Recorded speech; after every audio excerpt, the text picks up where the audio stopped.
Good afternoon, everybody. I apologize for my tardiness today, so let's get right to it. We'll begin today with some scheduling announcements for President Trump's upcoming trip to Asia. Tomorrow night at 11 p.m., the president will depart the White House to fly to Malaysia, where he will arrive on Sunday morning local time. It's a long flight. President Trump will participate in a bilateral meeting with the Prime Minister of Malaysia in the afternoon, and then he will attend the ASEAN Leaders Working Dinner that evening. On Monday morning local time, the president will fly to Tokyo. Tuesday morning local time, President Trump will participate in a bilateral meeting with the new Prime Minister of Japan. On Wednesday morning local time, the president will fly to Busan, where he will participate in a bilateral meeting with the President of the Republic of Korea, deliver keynote remarks at the APEC CEO luncheon, and then participate in a U.S. APEC Leaders Working Dinner. On Thursday morning local time, President Trump will participate in a bilateral meeting with President Xi of the People's Republic of China before departing to return home to Washington, D.C. On Thursday night, upon arrival in Washington, President Trump and First Lady Melania Trump will participate in Halloween at the White House, where they will welcome law enforcement, military, and foster families. And I know many of us look forward to that. In other news, we are now on day 23 of the Democrat government shutdown. Senate Democrats have voted 12 separate times now to keep the government closed. Innocent Americans are suffering every day as a result. More than 500,000 civilian federal employees will miss a full paycheck tomorrow. Thousands of small business loans are going unapproved each month. This means almost $4 billion in capital is being withheld from small businesses across the country. The Democrat shutdown is also causing severe impacts at airports across the country. In one single day this week, the FAA had to issue ground stops impacting flights at Houston's George Bush Intercontinental Airport and Hobby Airport. 13,000 air traffic controllers who ensure that we all fly safely are continuing to work without pay. This is egregious and truly sad. Some of them are reportedly being forced to turn to driving for Uber and taking on other second jobs to make ends meet as the Democrats continue to shut down the government. Pilots are calling on Democrats to end this dangerous political game. The president of the Southwest Airlines Pilot Association called for the clean continuing resolution to be passed, saying, quote, "Our air traffic controllers and the broader air traffic system are already operating under immense pressure. A government shutdown only compounds that stress and threatens the efficiency of our skies." The Airline Pilots Association International, which represents more than 80,000 pilots, is sounding the alarm as well. They said this shutdown is undermining our system's safety. Resources are stretched thin, negotiations are delayed, and strain grows daily. With the Thanksgiving holiday approaching, we are nearing the busiest travel period of the entire year, when millions of Americans will go to airports to spend time with their loved ones. Let us be very clear from the White House today. If the Democrats continue to keep the government closed, we fear there will be significant flight delays, disruptions, and cancellations in major airports across the country this holiday season. If Democrats continue to shut down the government, they will also be shutting down American air travel.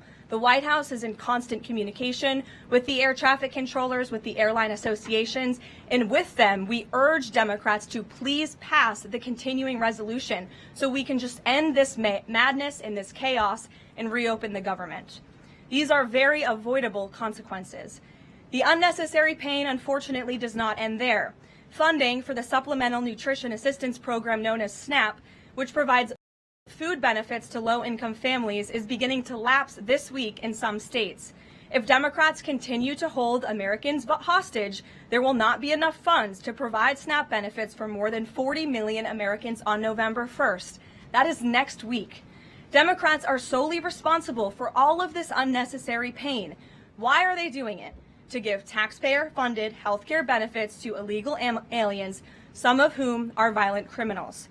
During the 4 years of Joe Biden's administration, the Democrats forced Border Patrol to admit illegal aliens into our country with no legal status and minimal screening. A significant number of these individuals are the worst of the worst criminals. rapists, pedophiles, murderers, and even members of the terrorist watch list.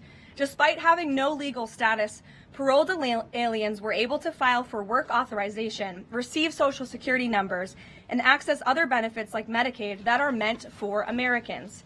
Since I've found many in this room to repeatedly deny the reality that Democrats gave Medicaid benefits to illegals, and they continue to seek to do just that, I've brought a few verified examples for you today. These are examples of some of the illegals who received Medicaid benefits under President Biden's leadership, and this is what Democrats are wanting to do. This is why they are continuing to keep the government closed. An illegal alien from Laos was arrested for murder, robbery, and felony possession of a firearm. An illegal alien from Guatemala who was arrested for rape and burglary. An illegal alien from El Salvador who was arrested for strangulation, DUI, and burglary. An illegal alien from Mexico who was arrested for attempted murder. The Democrats' open border policies allowed these threats into our country, and then they provided them with free health care. The president and the Republicans, through the One Big Beautiful Bill, implemented a common sense reform to end this fraudulent scheme. But that's why the Democrats are continuing to shut down the federal government. They are trying to reverse this and restore taxpayer-funded health care for illegal aliens like these. Throughout this shutdown, Democrats have said this quiet part out loud. Senator Chuck Schumer, the leader of the caucus that is refusing to open the government, said, quote, "Every day gets better as the shutdown continues." Ask the air traffic controllers if every day is getting better, Senator Schumer, and they will tell you absolutely not. House Democrat Catherine Clark said, "There are going to be families that are going to suffer. We take that responsibility seriously, but this is one of the few leverage points that we have." Here is a House Democrat who is admitting that they are using Americans who are suffering as political leverage. And Senator Bernie Sanders said, "If you reopen the government, we lose our leverage." This is pure partisan games. A senior Democrat aide said the party will not end the shutdown, quote, "short of planes falling out of the sky." That is truly a disturbing statement. The Democrats clearly don't care about this suffering. They care about playing political games against President Trump, and this dangerous charade needs to end. The president, in Republicans' position, has been clear and unchanged. Pass a clean, nonpartisan funding bill to reopen the government. And then we can talk about all of the partisan issues that the Democrats wish to. If you're watching at home, we urge you to call your Democrat senators and tell them to put our country over their party and reopen the government today. Here in our new media seat, we have Brittany Gibson of Axios. Brittany, why don't you start us off for our Q&A today? Thank you for being here. Two questions, if I may, Karoline. First is, we understand that the president and Republicans will not negotiate on ACA extensions until the government reopens. If and when that happens, what does the president think should be, or what are his plans for preventing rising healthcare costs for Americans? It's a very good question, and I'll leave that to the president to negotiate that when Democrats vote to reopen the government. When it comes to lowering healthcare costs, the president is deeply committed to this. It's why he has spent so much time and effort negotiating with Big Pharma to lower the healthcare costs of prescription drugs. All of you have been in the Oval Office for multiple different announcements. We've had these most favored nations deals with these large pharmaceutical companies committing to lowering drug costs in this country. So it's something the president wants to do. And Brittany, one more point. I'll just point out the irony in Democrats holding the government and the American public hostage over a healthcare system that they created. The healthcare system was called Obamacare. Why? Because Democrats and President Obama implemented. And Republicans have always said it's a broken system, yes, but they caused it, and now they want to shut down the government to fix it. We need to open the government, and then we can have these very important conversations about healthcare. And the second, on H-1Bs and foreign students, during the campaign, President Trump said he wanted to make it easier for foreign students to work at U.S. companies, stable green card to every diploma.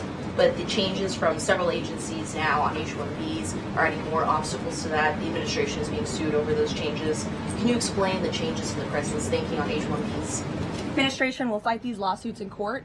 The president's main priority has always been to put American workers first, and also to strengthen our visa system. We know for far too long the H-1B visa system has been spammed with fraud, basically, and that's driven down American wages. So the president wants to refine this system, which is part of the reason he implemented these new policies. These actions are lawful, they are necessary, and we'll continue to fight this battle in court.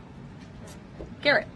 Two questions on different topics, if you'll Sure. indulge me. On the pardon of Changpeng Zhao, and apologies if I'm mispronouncing that name, Binance has significant business interests with World Liberty Financial, the president's family's crypto company. How do you respond to the allegations from Democrats that this is a corrupt act?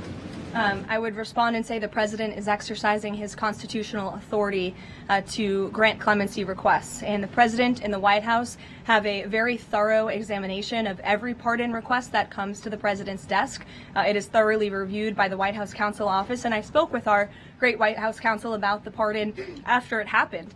This was an overly prosecuted case by the Biden administration. Even the judge in the case admitted that the Biden administration was pursuing a egregious over-sentencing of this individual, and the previous administration was very hostile to the cryptocurrency industry. So the president wants to correct this overreach of the Biden administration's misjustice, and he exercised his constitutional authority to do so.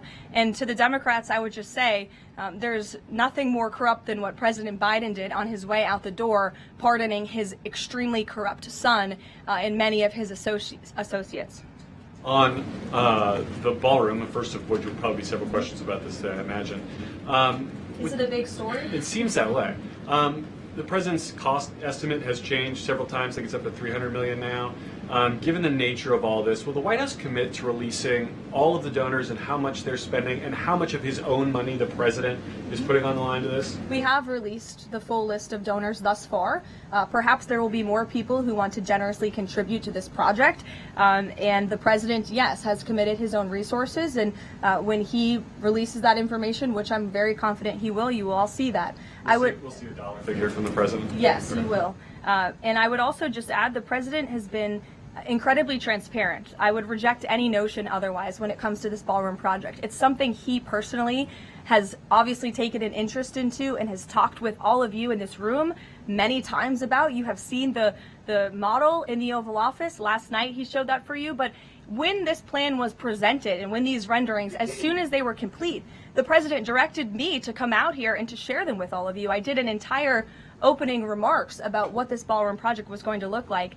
With any construction project, there are changes over time as you assess what the project is going to look like, and we'll continue to keep you apprised of all of those changes, but just trust the process. This is going to be a magnificent addition to the White House for many years to come, and it's not costing the taxpayers anything. The president is privately funding this ballroom addition to the White House grounds. Jennifer. To follow up on that, one thing that's not in the president's model is the East Wing bunker, the president's emergency operations center. Can you say if his update, that $300 million, does that include the cost for upgrading that bunker? Look, like any security enhancements that are made on the White House grounds, those will be made and maintained by United States Secret Service. As for the cost of the ballroom and the construction itself, all of that is going to be, like I've said, privately funded and paid for by the president himself and many generous patriots who have stepped up. Included in that funding? Correct. Okay, and then can you say, well, that's all right, I'll skip that one. Thanks. Okay.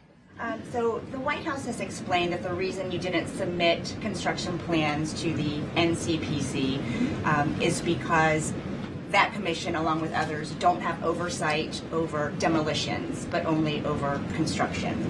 And so far, you haven't built anything. So can you help us understand, can the president tear down anything he wants without oversight? Can he demolish this building or, say, the Jefferson Memorial? So it's not the president who came up with that legal opinion himself. That's a legal opinion that's been held by the NCPC for many years. It's written, so we can get you that background and that research if you wish to include it in your reporting, because it is very important. They have ruled consistently, their general counsel has said, when it comes to phase one of this project, the tearing down of the current East Wing structure, a submission is not required legally for that. Only for vertical construction will a submission be required, and that's a legal opinion from them, and we are following that legal opinion. And again, I would just add, can any president do such a thing to the White House grounds? There have been many presidents in the past who have made their mark on this beautiful White House complex. This briefing room, as you all know, was not once a briefing room. It was a swimming pool. There have been presidents who have completely torn down the executive mansion. If you look at what President Truman did, some of the photos of the construction project that took place in those years, I think sitting here today, we're all grateful for those efforts and the modifications that happened at that time. And again, in due time, the East Wing is going to be more beautiful and modern than ever before. And in addition, there will be a big, beautiful ballroom that can hold big parties and state visits for generations to come. So it sounds like the answer is yes, he can tear down whatever he wants. And then secondly, I mean, that's not what we're saying. That's a legal opinion that's been held for many years. And interpreting it. no, it's something that presidents have done for years and years. In fact, I have some photos here. Thank you, Pat, to show you the construction that's taken place on the White House grounds. This is the construction of the West Wing in 1902. Look at this, the construction of the West Terrace in 1902. These images look quite similar to what you and the American people are seeing today, the construction of the East Terrace as well. You look at the construction of the West Wing expansion in 1934. So look, this is a legal opinion that's been held for many years. Look at, this is 1950. That looks a lot like what you were seeing today. Can he demolish anything he wants? What do you think without that rubble is? How did that rubble get there? Right, so I'm asking, and then back to the donors. Go ahead, Reagan. Many of them are. Two Reagan, questions. go ahead. One on immigration and another on Venezuela. It's being reported that the semi-truck driver suspected of killing 3 people in a DUI crash is an illegal immigrant who came in under the Biden administration. Do you know if California gave him a commercial driver's license? And then it also appears that California largely has not been cooperating with English proficiency standards. I'm wondering if the administration has any further plans to punish the state. Yes, I can confirm that California gave this individual a license, and it is something that the Department of Transportation has already looked into. I know Secretary Duffy, who's doing a phenomenal job, has spoken on this many times in the crackdown that the Department of Transportation is taking on these licenses that are wrongfully being issued to people who clearly do not deserve to uphold these positions. As for this case in California, on October 22nd, ICE lodged an immigration detainer for this individual following his arrest by local authorities in California on charges, as you know, of manslaughter while intoxicated and driving under the influence. He killed 3 people, and he first entered the United States in 2022 through the southern border, and he was released into our country by the previous administration. So now ICE has lodged a separate detainer for this individual, and these tragedies are following a disturbing pattern of these criminal illegal aliens being issued commercial vehicle licenses. And so yes, the Department of Transportation is absolutely cracking down on that. I'd defer you to them for any specifics. Venezuela, President Trump has said Maduro doesn't want to mess with the United States, and this administration is continuing to position more military assets towards Venezuela. I'm wondering if the end goal of this narco-terrorist war is to implement a regime change in Venezuela.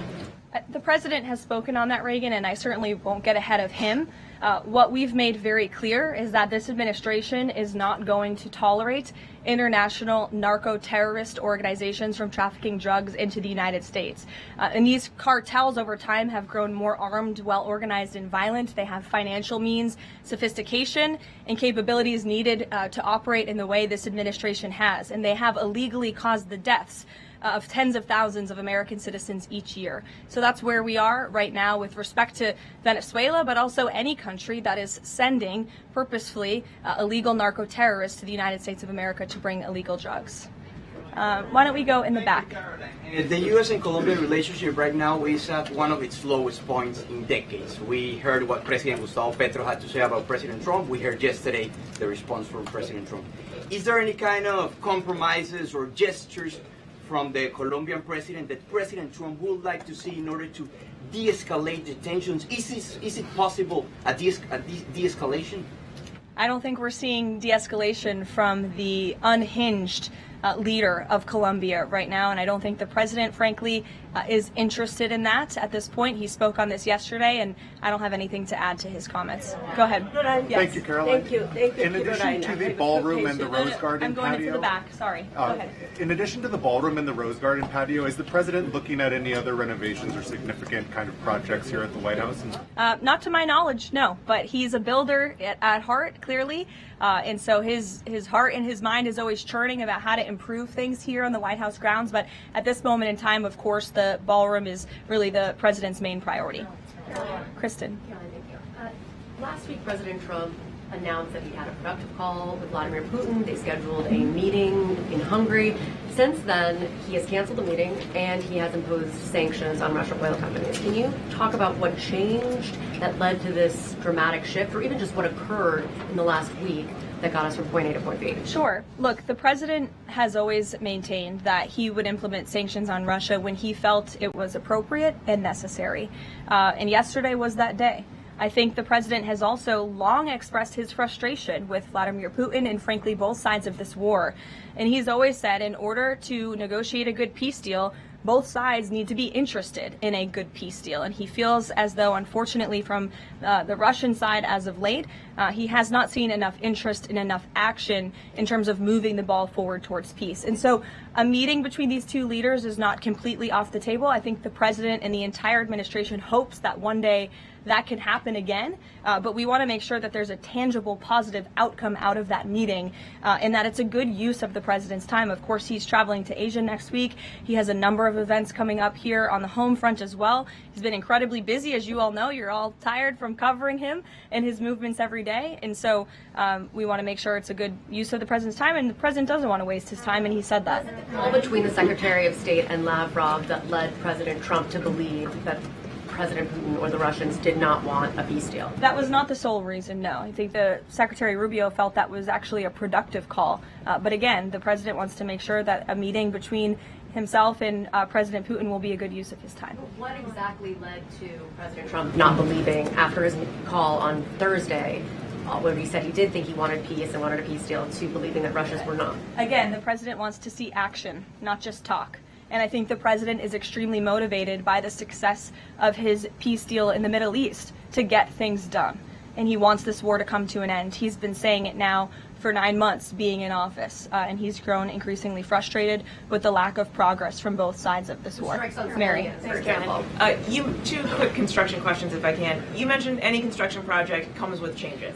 The president had initially said that this project wouldn't interfere with or touch the current structure. Now he says to do this properly, he realized that the East Wing had to be demolished. This is the people's house. Why not inform the public of that change and when it was decided that the East Wing would have to be demolished? Look, again, with any construction project, changes come. And we have informed all of you. We've been keeping you apprised of this project. We've shown you the renderings. And if you look at the renderings, it's very clear the East Wing was going to be modernized. Instead, in fact, I said that in the briefing when we initially introduced this plan to all of you and to the public. But the East is tearing down two different things. Well, again, the plans changed when the president heard counsel from the architects and the construction companies who said that in order for this East Wing to be modern and beautiful for many, many years to come, for it to be a truly strong and stable structure, this phase one that we're now in was necessary. And the president wants to do right by the people's house. And so that's exactly what he's doing. It's going to be, again, like I said, much more stable, strong, secure, and more beautiful than ever once it's complete. And the First Lady's offices, where will those be? The First Lady's offices, the Social Secretary's office? In the East, they will be back where they were. Yes.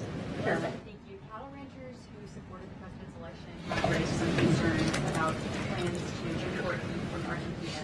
How will the Trump administration support those farmers? Look, the president hears those concerns. He addressed them yesterday himself. President loves our ranchers, and our ranchers love our president. And in fact, the president did a lot for them in his first term here. They are struggling because of the many horrible policies of the previous administration. President loves our ranchers, and he also loves American consumers, and he wants to do right by both. So the immediate solution to the problem of the rising cost of beef, President wants to bring that down as we have to increase our supply. And so that's what he's doing with respect to these imports. But the president also is looking out for our ranchers with a long-term plan that was released by the Secretary of Agriculture yesterday. It's a 3-part plan. It's very extensive and detailed. I would encourage all of you to read through it. But there's really 3 points to this plan that the president has agreed upon and has entrusted Secretary Rollins to implement. Number 1, strengthening U.S. cattle production through increased grazing access, endangered species reforms, enhanced disaster relief, increased access to capital, and reducing costs for new and young ranchers. We want to incentivize more Americans to get into this noble profession. Lowering long-term costs by cutting inspection costs, increasing market options for consumers with product of USA labeling, and ensuring consumers know that they are eating American beef. It's a good incentive for the American consumer. And lastly, growing the domestic herd while boosting long-term demand to reduce prices for consumers while growing the markets for our ranchers. So President hears them. He has to address both of these problems for the ranchers, but also for the American consumer. He promised to lower costs, and that's what he's committed to doing. Karoline, thank you. 2 questions not on the ballroom. The first is, there's a Democrat in Texas who's actually running for Congress who said last night during an interview when talking about fighting Republicans and this administration, quote, "If you hit me in my face, I'm not going to punch you back in your face. I'm going to go across your neck." This has obviously really upset those folks over at Turning Point USA after the Charlie Kirk assassination. Just your response to that kind of rhetoric? Just very jarring rhetoric, and I think it's very unacceptable. I hope the people of Texas will do the right thing and reject this person's candidacy. It should have no place in American politics. And then just a quick second question on oversight Democrats that are saying that they're creating this master ICE tracker, basically tracking all ICE activity. We've seen the protests in New York just yesterday. Homeland Security is saying that this sounds like obstruction of justice. What do you say? Again, this is actively putting the lives of our ICE agents at risk. We've seen media outlets, in fact, in this room, also write stories about ICE tracker apps that Democrats and other left-wing activists have created to track the location of ICE agents on the ground in our communities. Again, I've said this repeatedly and I will continue to say it. The men and women of ICE are outstanding people. I wish a Democrat on Capitol Hill would actually have the courage or the guts to stand up to their party and sit down with some of these men and women who are doing this incredibly difficult job of enforcing our federal immigration laws.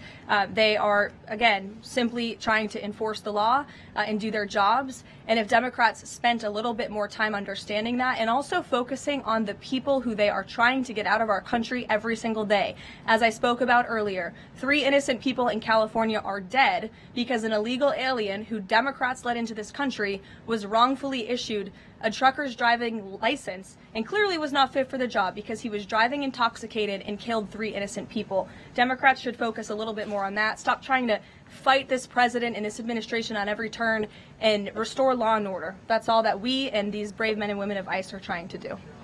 Mary. Thanks, Caroline. I have 2 questions, one on San Francisco and one on the No Kings protesters. On San Francisco, the president said that he had a call with the mayor and he was planning on surging there, but now because the mayor really wants to fix it up himself, they're going to do that. Is this what Trump hopes happens in pretty much every city? The president hopes, and I've said this so many times, and I think the president's conversation with the San Francisco mayor last night and his statement today prove the president is willing to work with anyone across the aisle, across the country, to do the right thing and clean up America's cities. He is genuinely interested in this effort to make our streets safer, to make our cities safe and clean again. And he heard from the mayor last night who told him that he is going to earnestly try to make his city better on his own. The president heard him out. He said, okay, I'll give you a chance. We'll be watching, and if you need us, we are here. And if I feel as though you continue to fail your citizens, the federal government may have to step in. But we'll continue to watch San Francisco, and that law enforcement operation has now been paused. Thank you. And then on the No Kings protesters, I saw videos of people explicitly calling for violence against Stephen Miller, against the president, shirts saying we don't have enough assassins, calling for more political violence. Does the president want to see arrests here, and are we going to see arrests of these types of explicit calls to violence? I would think myself, the president, and everyone here at the White House certainly hopes that anyone who is making violent and illegal threats in that way against public officials will be arrested and prosecuted. Sure. Thank you. 2 questions. Would the president support the Senate ending the legislative filibuster to end the shutdown? This is something I haven't heard the president talk about much, so I don't want to speak on him for it. I'll let him answer that question himself. Can you have an update on the NASA administrator nominee? Do you plan to nominate anyone soon? Or does the president? I'll leave that to the president himself. He'll make a decision in due time, and when he does, you will hear directly from him, as you always do. Back, we'll give our friends in the back a chance. Yes. As you mentioned at the top of the briefing, USDA has warned that it will run out of funds to pay full SNAP benefits next month if the shutdown continues. Senator Hawley is floating a bill that would ensure SNAP benefits are continued to pay during the shutdown. Would the president support such a move? And you also announced that the administration was using tariff revenue to keep WIC going during the shutdown. How long will that last? And is anything similar being considered for SNAP?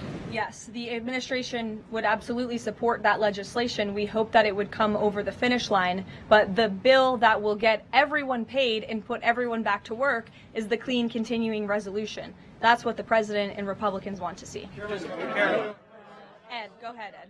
Thanks, Caroline. On the Russian sanctions again, how much pressure do you think the sanctioning these two Russian companies actually puts on President Putin? Because the last administration sanctioned two other oil companies. So how much economic pressure is this really? A lot. If you read the sanctions and look at them, they're pretty hefty. And I saw some international news out of China this morning that they're scaling back oil purchases from Russia. We know India has done the same at the request of the president. The president has also pushed European countries, our allies, to please stop their purchases of Russian oil as well. So it's full court press for sure, and we expect that these sanctions are going to do harm, as the Secretary of Treasury said yesterday. Could there be more? Is this just the first step, or could there be more sanctions? I'll leave that to the president to decide. Sure. We've seen the video or heard the NBA gambling, involved in the gambling issue there. Does the president gamble? What does he think about that? You know, I'm not sure. I don't think he does. I've been with him quite some time, and I have not seen him gamble before. I don't think he's a big gambler, but you can ask him yourself the next time you have a chance to, Ed. Go ahead. Thank you, Karoline. I've got two Hi, quick Jake, questions. and then we'll go to you. Thank you. Okay. You're welcome. Two quick questions. Back to the ballroom. It is a very spectacular ballroom, according Thank to the you. renderings. And if it's half as nice as the one at Mar-a-Lago, then future presidents are really going to appreciate it. They will. Thank you, Jake. First of all, is there like an official name? Like, are we calling it the Trump Ballroom, or does the president have a vision for what the name for the ballroom is going to be? There will be an official name. I will let the president announce that once he firmly decides on it. My second question is, looking at these renderings, and it kind of got me thinking, he's likely going to go down as the greatest builder of this era, and you've been in on a lot of those meetings with him. Has, to your knowledge, has the subject of rebuilding the Holy Temple in Jerusalem come up? It has not. No. It has not. I don't. I'm sorry, Jake. Go ahead. Caroline, on the CZ pardon, could this clear the way for Binance to resume U.S. operations? I won't get ahead of that. That's something for Treasury or the Departments of Commerce to comment on, so you're welcome to ask them. And then one follow-up question. Any more details on the president's Walter Reed visit? The readout from his doctor mentioned advanced imaging. What procedure was he referring to?